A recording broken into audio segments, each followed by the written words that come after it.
vida sacerdotal y mi vocación sacerdotal y el origen de mi vocación sacerdotal es como el producto, por supuesto, de un don de Dios, y lo he ido reconociendo a medida que he ido avanzando. Un don de Dios que me ha llegado a través de muchísimas personas,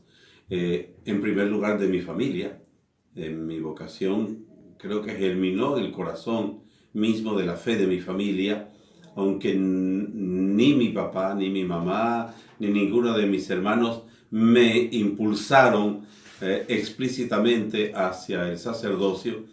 Sin embargo, el ejemplo vivo de unidad matrimonial de mis padres, del compromiso de mis hermanos, del deseo de servicio a los demás, hizo que yo también pensara en una manera de servir a la iglesia y brotó el don del sacerdocio. Eso lo manifesté desde muy temprana edad, desde los 7 años.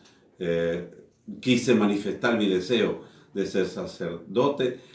Empecé el camino de una manera quizás más formal, aunque todavía muy incipiente, a los 13 años, cuando ingresé a un seminario menor, que era como un colegio apostólico en Francia. Y desde allí esa andadura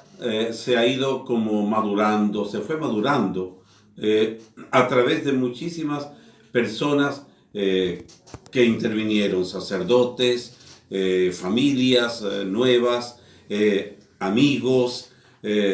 religiosos, religiosas. Yo diría que mi sacerdocio no sería posible si Dios, por supuesto, no me hubiera llamado, pero si yo no le hubiera respondido, y los que me han ayudado a responder y me han hecho descubrir la palabra, la actitud, la postura acertada en cada etapa de estos 50 años, han sido ese conjunto de personas que el Señor ha ido suscitando en torno a mí. Yo no sé cómo llamar esa parte. Yo diría que es lo que hoy podríamos decir que es el cuerpo de Cristo, es la comunión de la iglesia, es la comunión de los santos. Y lo que yo les puedo decir a los que quieran, sienten un llamado, yo no creo que uno pueda alcanzar mayor plenitud de alegría que la de poder entregar su vida. Yo lo he entregado en el sacerdocio, pero cualquiera que sea el estado de vida que lleve una persona, sobre todo si es católica y si es cristiana, si quiere alcanzar la plenitud, si quiere vivir en plenitud su condición, si quiere llegar a ser cristiano, cristiana, como la iglesia lo quiere, creo que tiene que darse, tiene que entregarse, tiene que aprender a desprenderse para poder darse a lo que verdaderamente vale la pena. Es doloroso quizás el desapegarse y el desprenderse de cosas que parecen materialmente muy importantes, pero en la medida de ese desprendimiento, de esa entrega y de ese don, como lo hizo la Virgen María, uno va descubriendo su verdadera talla y su verdadera dimensión, que es la que Cristo nos marca a todos. Mi servicio como monaguillo en una iglesia regentada en ese momento por los hijos de María Inmaculada. Yo no los conocía, fui allí porque era la capilla, digamos la iglesia filial que me quedaba más cerca. Yo pertenecía en realidad a la parroquia de San Juan Bautista, que era una de las últimas parroquias que estaba en el oeste de Caracas, y tenía esa filial que estaba en el punto en que había una alcabala para salir de Caracas y entrar en la carretera que conducía a la siguiente población, que era Antímano. Y esa iglesia estaba regentada desde finales de los años 30 por los padres franceses, así los conocían, porque la mayoría de ellos provenían de Francia y fueron los fundadores de esa comunidad. Yo entré allí cuando había, además de franceses, también había españoles, y me integré, digamos, a la comunidad religiosa a través de mi servicio de monaguillo, porque ellos eran muy acogedores y no solamente se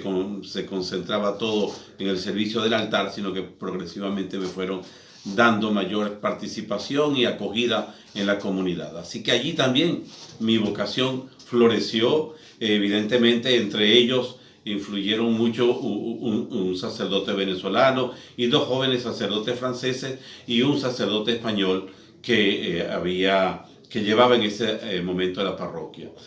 Yo valoro mucho digamos, el espejo ejemplar de otros hombres y mujeres, en este caso sacerdotes, que le muestran a uno un camino, la belleza de una vocación y crean dentro de cada uno una atracción para llegar a vivir con esa calidad de vida con la que ellos vivían. Cuando manifesté mi deseo de ser sacerdote, ellos me pidieron si yo estaba dispuesto a salir del país, porque dentro de Venezuela no había todavía seminario menor que me acogiera, y yo dije que sí, por supuesto, previa autorización de mis padres. Y fue en Francia, en el colegio apostólico regentado por ellos, donde está la casa madre, en el oeste de Francia, donde yo continué, digamos, como a estudiar y a prepararme intelectualmente, pero ir viendo cada vez más claro qué significaba la vocación sacerdotal y la vocación religiosa. Uno al principio, bueno, a mí me pasó eso, no lograba distinguir muy bien qué diferencia había entre la vocación de religioso y la vocación sacerdotal, pero progresivamente, a medida que fui avanzando, valoré de una manera diferenciada ambas realidades. La vocación sacerdotal, entendí que era un servicio a la Iglesia a través de una forma de vivir en comunidad y bajo una regla que tenían los hijos de María Inmaculada. Naturalmente nos afecta a la Iglesia, porque la Iglesia es una familia, la Iglesia es un solo cuerpo, y Pablo dice muy claramente en la primera carta a los Corintios, capítulo 12, si un miembro sufre, sufre todo el cuerpo, y si un miembro se alegra todo el cuerpo, porque no, en un cuerpo humano no hay, todo es orgánico, y cualquier cosa que ocurra en ese organismo afecta al conjunto. También así es también la Iglesia, dice Pablo, y así debe ser efectivamente, y así es. Por consiguiente, ese dolor clavado allí en el corazón prácticamente de la misma Iglesia, que son los abusos cometidos contra menores por clérigos, es un dolor muy grande que nos llama a una revisión profunda, muy profunda, de cómo se tiene que realizar la formación de un futuro sacerdote y ver mucho más hondamente si verdaderamente en su equilibrio humano, en sus raíces familiares, en su contextura como carácter y temperamento, reúne el equilibrio afectivo, el equilibrio mental suficiente para poder abordar ese ministerio y poder recibir una responsabilidad tan grande como la de confiarle seres humanos, particularmente los más pequeños, que son los más delicados y los más vulnerables. Por consiguiente, sí es importante este tema y no debemos de menospreciarlo. Y con relación a la crisis que estamos viviendo en Venezuela, yo creo que efectivamente es una crisis de crecimiento. A medida que han ido pasando estos años, hemos ido quizás valorando, tanto los que nos quedamos aquí como los que se puedan haber ido, qué produjo, qué fue lo que hizo que esto pudiera ocurrir en Venezuela. Y hay muchas razones y causas de inmadurez, de mal manejo de nuestros recursos, de nuestro temperamento quizás, que no supimos valorar lo que son la riqueza y nos hicimos muy depredadores, nos hicimos también muy pasivos y dependientes de los grupos políticos sin suficiente injerencia ni participación en el destino que le querían dar a la nación. Esa indiferencia, esa lejanía, esa pasividad y esa forma tan alegre de derrochar las bondades y recursos y riquezas que la Iglesia, que Dios nos ha puesto en Venezuela como un país tan privilegiado, están siendo quizás unas, no digo todas, ¿verdad?, pero de las causas principales por las cuales hemos llegado a una situación tan desastrosa, calamitosa y tan tremenda como la que estamos viviendo hoy en Venezuela. Por eso yo acojo efectivamente la pregunta tuya en el sentido positivo.